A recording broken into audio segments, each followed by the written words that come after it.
하나님 말씀은 사무엘상 19장 말씀입니다.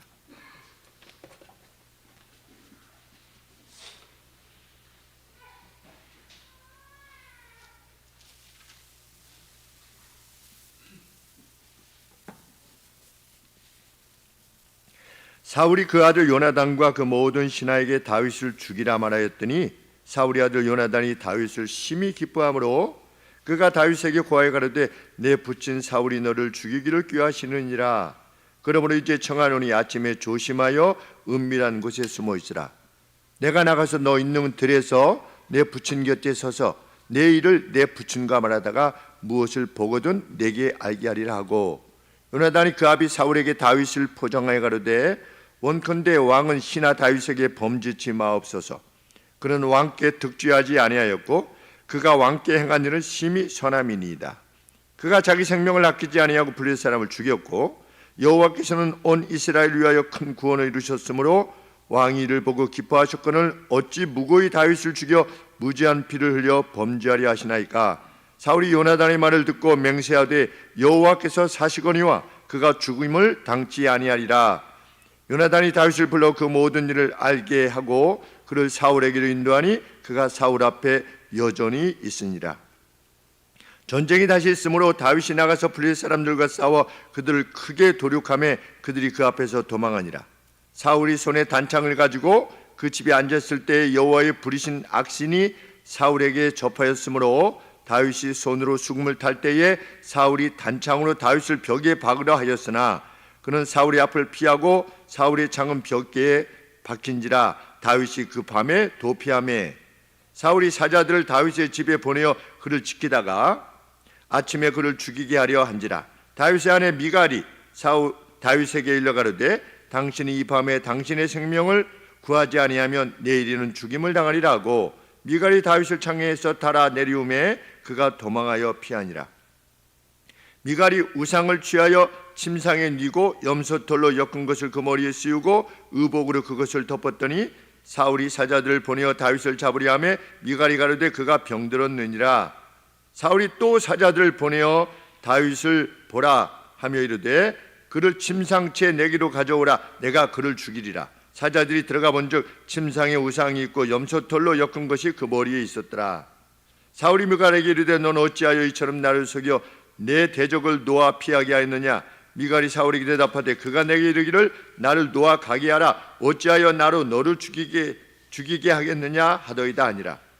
다윗이 도피하여 라마로 가서 사무엘에게 나아가서 사울이 자기에게 행한 일을 다 고하였고 다윗과 사무엘이 나요스로 가서 고하였더라. 후기 사울에게 고하여 가로되 다윗이 라마 나요스에 있더이다 하며 사울이 다윗을 잡으려 사자들을 보내었더니 그들이 선지자 무리에 연하는 것과 사무엘이 그들의 수령으로 서는 것을 볼 때에 하나님의 신이 사울의 사자들에게 임하며 그들도 예언을 한지라. 혹이 그것을 사울에게 고하며 사울이 다른 사자들을 보내었더니 그들도 예언을 한 거로 사울이 세 번째 다시 사자들을 보내었더니 그들도 예언을 한지라. 이에 사울도 라마로 가서 세구에 있는 큰 우물에 이르러 물어가로되 사무엘과 다윗이 어디 있느냐. 혹이 가로되 라마 나요스에 있나이다. 사울이 라마 나요스로 가니라.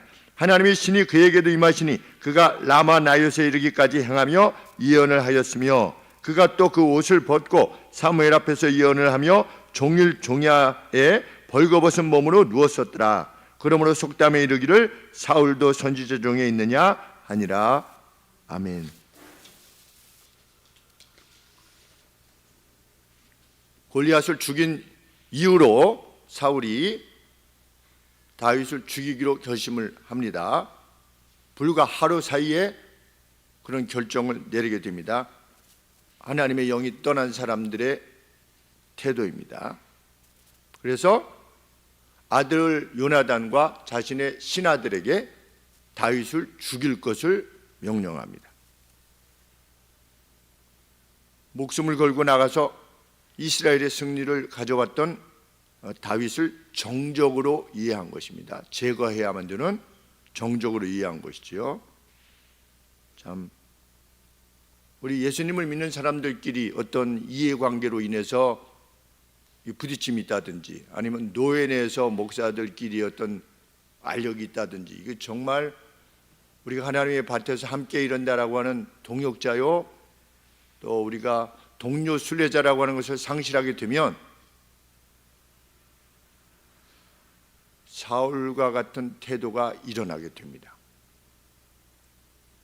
그래서 교회 안에서 어떤 사람과 어떤 갈등이 발생한다 라고 보고 싶지 않은 사람이 생겨난다라든지 마음이 불편해지면 하나님의 영이 내게 강하게 역사하는 것의 반대편에 있다라는 것을 늘 마음에 두고 행해야만 할 것입니다. 심지어 정치계에서도 이분도 분명히 교회 안수집사고 여기도 교회 안수집사고 장로인데 서로 제거하려고 하죠. 아주 말할 때 분명히 상대가 그리스도인임을 알면서도 불구하고 그냥 단순히 말하면 교회 다니는 걸 알면서도 불구하고 아주 그 말할 때 아주 신랄하게 비난하고 조롱하고 이런 것들을 보게 됩니다. 우리의 가장 상위법은 무엇입니까? 그 사람이 하나님의 사람이냐 아니냐입니다. 그런데 그 사람이 그렇게 하는 게 정말 하나님을 믿는 거 맞느냐? 그것은 하나님이 판단하실 것이고 우리는 그 누가 하나님을 믿는다, 하나님께 경배를 하는 사람이다, 아니면 교회에서 이런 직분을 받았다라고 하면 그가 행하는 바가 하나님께서 원하시는 바와 다른 부분들에 있어서는 우리가 지적을 해야죠. 그럼에도 불구하고 그를 믿음의 동료로 이해하는 것이 우리가 그 누구를 바라보는 방식이 되어야 될 것입니다. 그렇지 않고서는 다 시험을 받게 되어 있습니다. 성경은 왕인 사울이 다윗을 죽이려 할 때 그 같은 위기에서 다윗을 구했던 사람은 다름 아닌 사울의 아들, 다름 아닌 사울의 딸이었다. 이것은 뭘 말하는 것입니까? 사울이 다윗을 죽여야 함에 있어서의 당위성을 상실한 겁니다. 아버지는 죽이려고 하는데 아들하고 딸이 막 보호하려고 그렇게 애를 쓰면 아버지가 그 사람을 죽이려고 하는 것이 그 당위성을 상실한 거죠.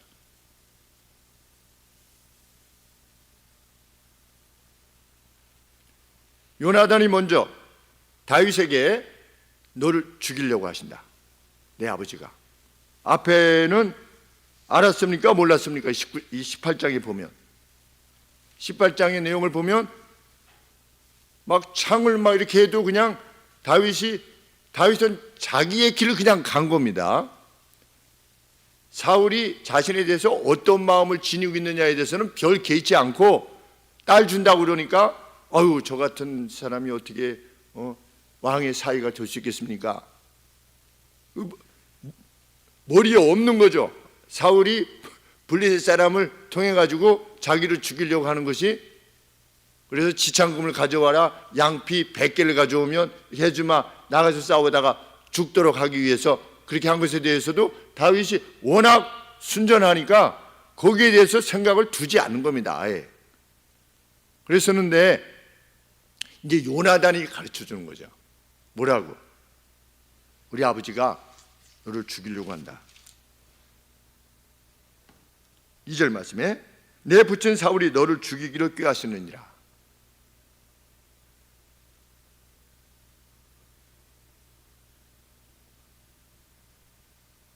그러면서 요나단은 다윗을 피신시키는 것만 행했던 것이 아니라 아버지한테 담대하게 나갑니다. 그리고 아버지를 책망합니다. 참 믿음의 사람이었습니다.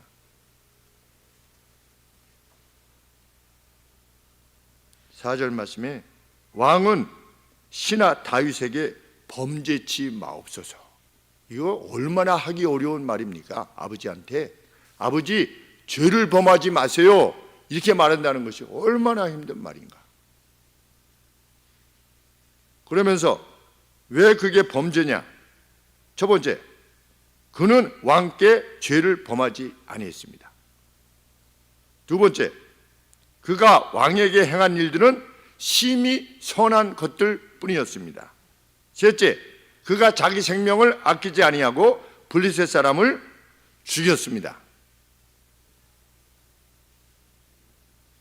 그것을 통해서 온 이스라엘이 구원을 얻게 되었습니다.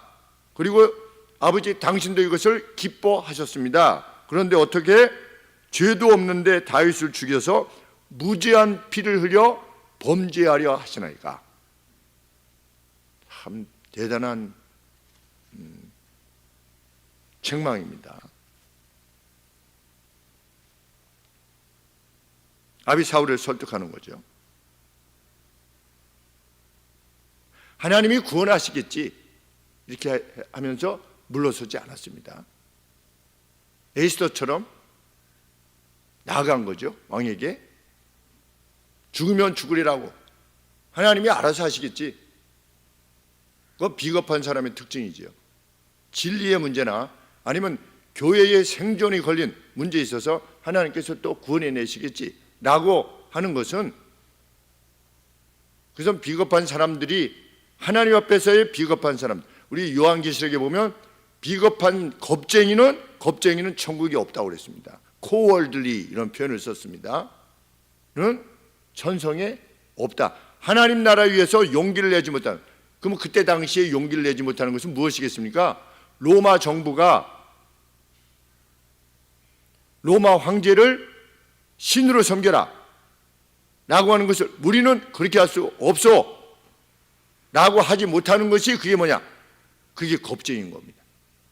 당시에 예수 그리스도께서 나의 주가 되십니다. 황제가 아니라 예수 그리스도가 나의 주입니다. 3번 고백하면 죽인 겁니다.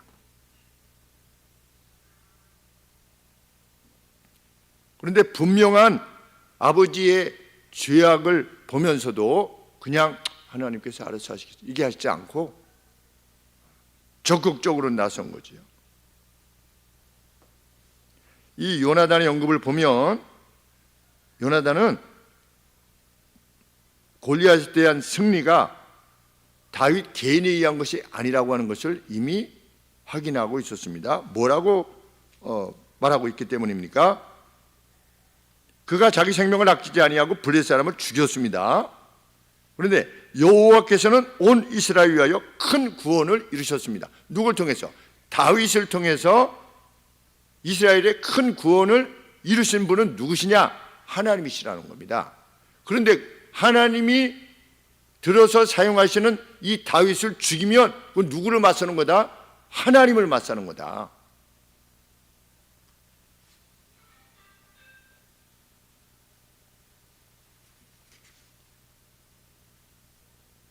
다윗을 죽이면 무죄한 피를 흘리는 것이다. 이같이 요나단이 자기 아버지에게 고언을 행했을 때 사울의 악의를 막는데 잠시 성공합니다. 그래서 요나단이 다시금 가가지고 어떻게 했습니까? 사울의 마음이 돌아섰다라고 하는 것을 다윗에게 알렸습니다. 그래서 다시 아버지한테 가자 그래서 갔습니다. 저는 이런 장면을 보면 정말 뭉클뭉클합니다. 어떤 점이 뭉클합니까?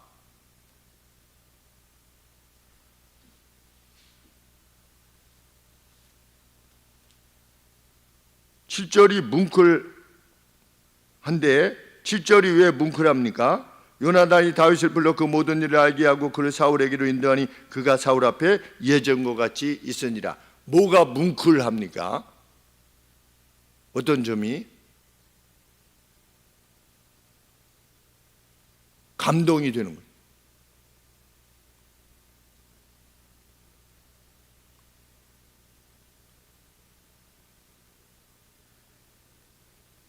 갔는데 어떻게 될 수 있는 겁니까? 네.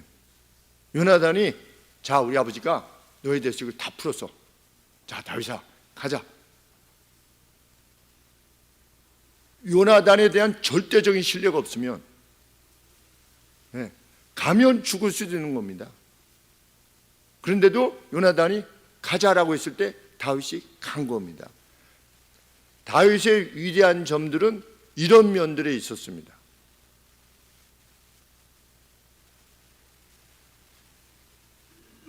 요나단 역시 자기의 생명을 걸고 다윗을 보호하려고 했고, 다윗 역시 그러한 요나단과 마음이 타이가 돼가지고서 참 생사를 같이 하고자 하는, 그래서 뭐 우리 저 복음성가 가수분들 저기에도 다윗과 요나단이라고 하는 그게 있지 않습니까? 정말 하나님이 누구시냐를 인식하게 되면 우리들의 관계가 다윗과 요나단의 관계가 될 수 있는 거죠. 이렇게 저렇게 따지지 않고, 이렇게 말하면 이거는 혹시 마음에 이런 생각이 있어서 이런 거 아닐까? 저분이 저렇게 말했는데 또 저거는 저런 게 아닐까? 아니면 내가 이런 말을 하면 저분이 오해하면 어떻게 하나? 뭐 이런 거 없이, 내 아버지가 다윗아, 아버지가 너 죽이려고 그러니까 어떻게 해라? 빨리 도망가라. 그러면 도망가는 겁니다. 그런데 이 앞쪽에서도 뭡니까? 3절에 보면 너 있는 들에 내 부친 곁에 서서 내 일을 내 부친과 말하다가 지금 숨어 있는데 그 옆에 가서 말하는 겁니다. 그러다가 요나단이 순간 뭐가 이렇게 해가지고서 저기 다윗 저기 아버지 다윗 저기, 그럼 그냥 잡혀서 그냥 죽는 거예요. 정적일 수 있지 않겠습니까? 이 기간이 얼마나 지난지까지는 잘 모르겠지만 골리앗 머리를 베어와가지고서 이렇게 한 것과 지금 시기가 어느 정도 될지 잘 모르겠지만 다윗이 어떻게 요나단을 믿을 수 있었겠어요? 어떻게 보면 요나단을 가까이 한 적도 없었을 텐데, 그런데도 불구하고 요나단에게서 하나님의 경외가 인식되어질 때 다윗은 그의 말을 따른 겁니다. 요나단도 다윗에게서 그것을 느낀 것이고, 이런 하나됨이 우리 교회에 더욱 넘치게 되기를 원하는 것이죠. 정말 또 그렇게 할 수 있으리라고 믿습니다. 우리 연약한 이들은 못한다가 아니라 우리는 성령 안에서 그렇게 할 수 있죠.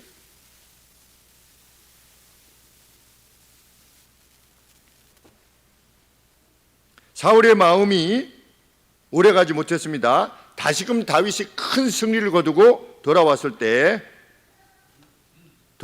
다윗이 사울을 위해서 하프를 연주하고 있을 때 사울 위에 하나님으로부터의 악한 영이 임하여서, 늘 말씀드리지만 정말 미스테리한 부분이죠. 하나님으로부터의 악한 영이 사울에게 임해가지고서 어떻게 된 겁니까? 사울이 다윗을 죽이려고 한 겁니다. 그랬더니 그 마음에 어떤 마음을 품었다? 다윗을 벽에 꽂고자 하는 마음을 품었다. 그랬더니 다윗이 사울의 시야로부터 슬며시 빠져나갔다. 조금, 그래서 이 이해가 조금 달라요. 그러니까 우리 이 본문을 보면 사울이 다윗을 죽이려고 그 제블린 단창을 던졌는데 다윗이 이렇게 피해서 이 단창이 벽에 꽂히고 다윗은 도망한 것처럼 이렇게 이해가 되어지는데, 또 제가 이제 그 NASB를 이렇게 보면 어떤 것이 더 가깝냐면 사울이 마음속으로 다윗을 이제 벽에다 꽂는 마음을 갖는 거예요. 그런데 다윗이 그때 슬그머니 자리를 피한 거예요. 그래서 사울이 화가 난 거야. 그래서 단창을 그냥 벽에다 꽂은 거야. 이렇게 이해가 되어집니다. 그게 더 상황에 더 가깝다라는 생각을 하게 됩니다.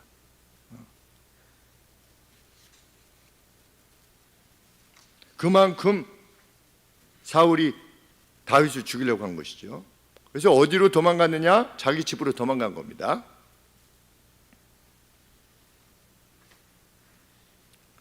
사울이 어떻게 했습니까? 메신저들을 보내가지고서 아침에 다윗을 죽이려고 한 겁니다. 이번에는 누가 나섭니까? 다윗의 아내인 사울의 딸 미갈이 나섭니다. 미갈이 죽음을 피해서 도망할 것을 권합니다. 그리고 창문을 통해서 다윗을 피신시킵니다. 대신에 다윗의 침대에는 우리 여기 우상이라고 그랬는데 가족신, 이걸 보면 그 집에 가족신이 드라빔이 있는 겁니다. 우리 야곱의 라헬이 드라빔을 가지고 나오지 않았습니까? 가족신. 그런데 그것이 지금 몇백 년이 지났는데도 불구하고 미갈이 그것을 가지고 있었던 겁니다. 자기 집에. 이것을 보면 그때 당시에도 뭐 미갈만 그랬겠습니까? 사사시대 보면 아주 하나님 경외가 완전히 제소견에 오른대로 가지고 자기들 마음대로 하지 않았습니까? 이제 사사시대 거의 끝쪽이죠. 그래서 사무엘조차도 제사장이지만 사사라고 불릴 정도로, 그러니까 그 연장선상에 있는데 미갈이 그랬던 겁니다. 그러니 나중에 다윗의 법궤가 이렇게 들어왔을 때 미갈이 그 가족신을 가지고 있는 이 미갈이 하나님의 법궤가 들어온다고 했을 때 다윗이 막 춤추고 이러니까 꼴불견이에요, 꼴불견. 이렇게 할 수밖에 없었던 거죠, 미갈이.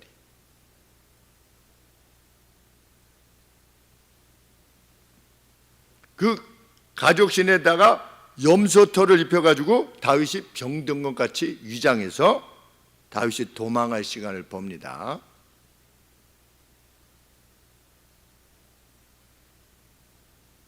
이 소식을 사울이 들었습니다. 그래서 어떻게 했습니까? 메신저들을 보내가지고서 다윗을 침대째로 데리고 와라. 내가 죽이겠다. 그래서 메신저를 보냈습니다. 이제 다윗은 죽는 것밖에 다른 대안이 없습니다. 이제 누구도 도울 수 없게 되었습니다. 사무엘이 있는 나옅으로 갔습니다. 그럼에도 불구하고 다윗은 도간에 든 쥐였다. 성경은 요나단도 이제 어떻게 할 수가 없고 미갈도 어떻게 할 수 없고 사무엘조차도 어떻게 할 수 없는 그런 상황 가운데 하나님은 직접 나서셨다. 다윗을 구하시기 위해서 직접 나서신 겁니다. 하나님이 일반적으로 행하시는 방식은 마치 에스더처럼 느헤미야처럼 거기는 하나님이 이렇게 하셨다 저렇게 하셨다 별로 그런 게 안 나와요. 그래서 그 시대에 하나님의 뜻을 쫓아서 행하고자 하는 이들을 통해서 주로 역사를 하세요. 역사를 하시는데 그렇게 할 존재가 없게 되었을 때는 어떻게 하느냐? 하나님이 직접 일하시는 겁니다. 그걸 우리가 기적이라고 그러죠. 하나님이 기적을 행하시는 겁니다. 메신저들을 보냈습니다. 그 메신저들이 갔어요. 사무엘한테 이제 간 거죠. 다윗을 잡아오려고 갔는데 그들이 사무엘이 이 선지자들을 지금 주관하고 있는데 선지자들이 각각 뭐 하고 있었냐면 예언을 하고 있었던 겁니다.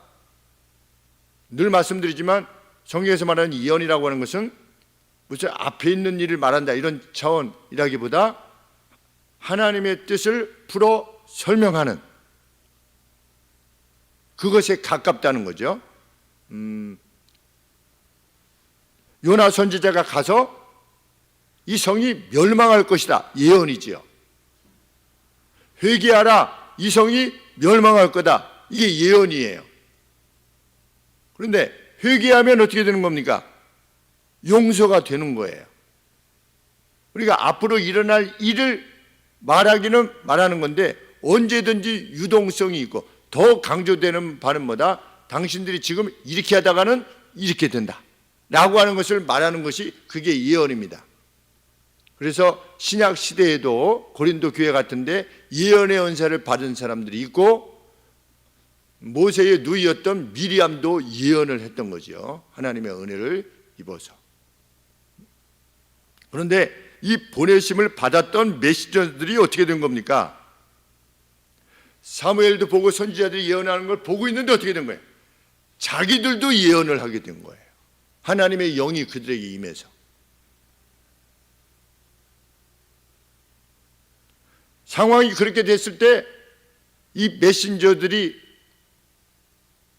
다윗을 잡아갈 수가 없는 겁니다. 왜 잡아갈 수 없느냐에 대해서는 선명하게 나오진 않았습니다. 그런데 어떤 신적인 감동이 온 거죠. 그랬을 때 그 예언의 내용이 혹시 무엇인지도 모르고 뭐 이렇게 할 수 있죠. 너희들 이대로 가다가는 하나님에 의해서 너 진도를 받아서 메신저들 너희 다 죽을 수 있다. 뭐 이런 예언일 수도 있는 거죠. 가령 예를 들면. 근데 여하간에 집행이 되지 못했던 겁니다. 누가 그렇게 하시냐? 하나님이 막으신 겁니다. 그래서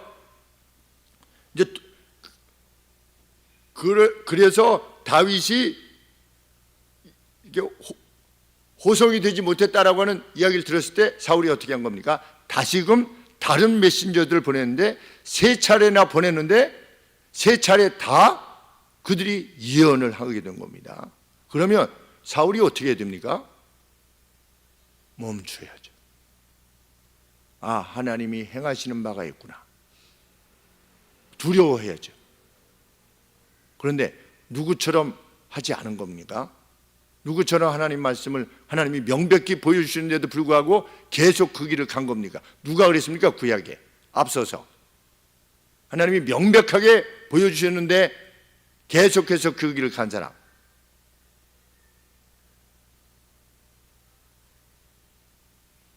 이거 하지 마라 이렇게 명백하게 보여주셨는데 누가 있죠? 구약에 모세 오경내에 몰라서 간 게 아니라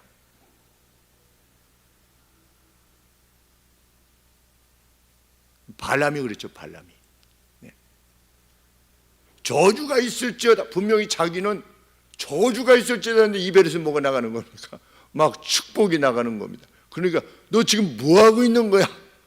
이러면 자기가 인식을 해야 되지 않습니까? 그러면 여기는 아닌가 봐요. 저 장소로 가서 합시다. 거기서도 마찬가지인 거죠. 심지어는 무엇이 말했다? 나귀가 말을 했어요. 나귀가 말을 했는데도 불구하고 하나님의 뜻을 좇지 않았던 겁니다. 사울이 세 번이나 메신저들이 그렇게 초자연적인 어떤 능력에 의해서 제어되었다면 멈춰야죠. 그런데 멈추지 않았던 겁니다. 죄라고 하는 것이 이렇게 무섭습니다. 사울은 전혀 인식이 없었을까? 이런 생각도 해보게 됩니다. 사울은 정말 내가 이렇게 하는 게 혹이나 내가 잘못하는 것은 아닌가에 대한 전혀 두려움이 없었는가?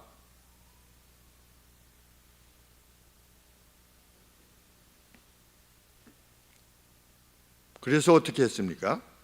이제는 자기가 직접 간 겁니다. 직접 가는데 어떻게 됐습니까? 가면서 노중에 계속해서 예언하는 겁니다. 그러면 자기가 출발했는데 출발하자마자 막 자기가 원치 아니하는 것이 입에서 막 이렇게 예언이 되어질 때 어떻게 됩니까? 돌아가야죠. 물러서야죠. 그런데 가는 내내 예언을 하면서 갔대요. 스피킹 하면서 예언을 계속해서 말하면서 갔대요. 악이라고 하는 것은 그런 것이다. 하나님이 이렇습니다 라고 이렇게 하나님이 이걸 좋아하십니다, 하나님이 싫어하십니다 이렇게 성경을 들어서 하면 내가 이렇게 생각했었는데 이것이 바꾼 것일 수도 있겠구나 이렇게 생각하는 것이 아니라 그냥 그렇지 그래 라고 하면서 가는 게 죄악일 수 있다는 거죠. 심지어 사울에게는 어떤 것까지 더해졌습니까? 옷을 다 벗었대요. 네이키드 됐대요. 정상이 아닌 거죠. 그래서 밤낮으로 종일 예언을 한 겁니다. 24절에 그가 또 그 옷을 벗고 사무엘 앞에서 예언을 하며 종일 종야 day and night에 네이키드 된 벌거벗은 몸으로 누웠었더라. 다윗을 죽이기는 고사하고 어떤 다른 신비한 힘이 자기를 붙잡은 거죠.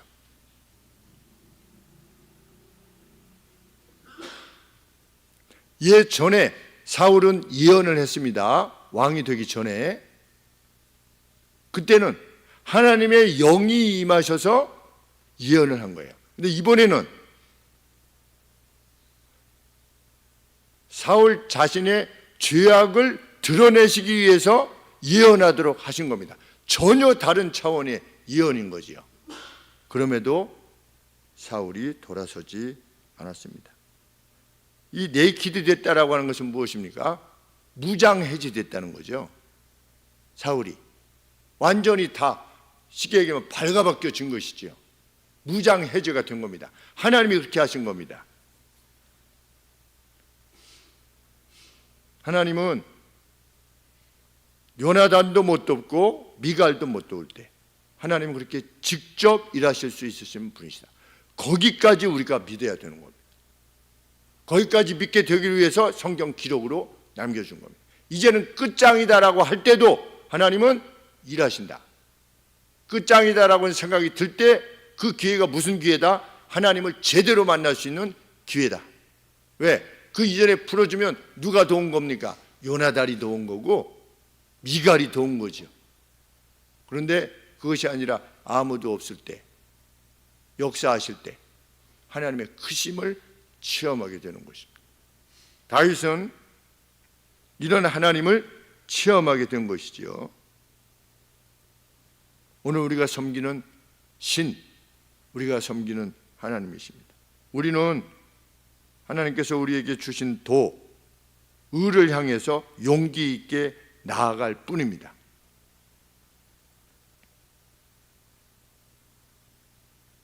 그 뒤는 하나님께서 감당하시고 하나님께서 보호하시고 하나님께서 복 주실 것입니다. 다윗을 높이 들으셨던 것처럼 누구라도 하나님의 뜻을 쫓아 행하고자 용기를 낼 때 하나님께서는 그를 보호하시고 지키실 것입니다. 기도하겠습니다.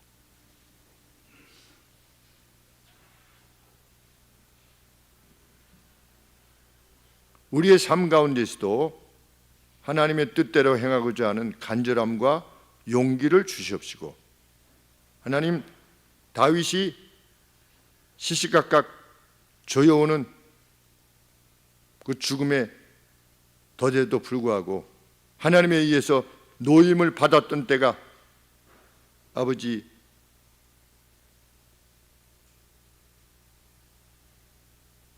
참 여러 번 있었던 것처럼, 그리고 그 기록을 남기심으로 하나님의 어떠하심을 우리에게 보여주신 것처럼, 하나님, 저희들이 혹 하나님의 뜻을 행하다가 벗어날 수 없는 어려움에 직면하게 되었을 때도 이 같은 우리 하나님에 대한 기록을 마음에 담고 용기를 얻게 하여 주시기를 간절히 소원합니다. 하나님께서는 언제 어떻게 우리를 덫으로부터, 위기로부터 구원해내실지 우리는 알 수 없습니다. 우리는 단지 오늘이라고 하는 날에 하나님의 뜻을 쫓아 행하게 하여 주시고 하나님의 영광의 능력을 보게 하여 주시옵소서.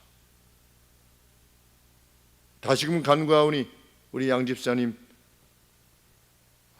두 손을 모으고 아버지 앞에 간구하오니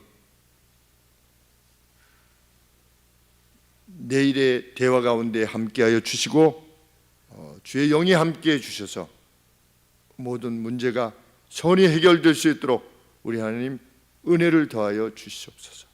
그리하여 기쁨의 소식을 저희들이 함께 기다릴 수 있도록 하나님 도와주옵소서.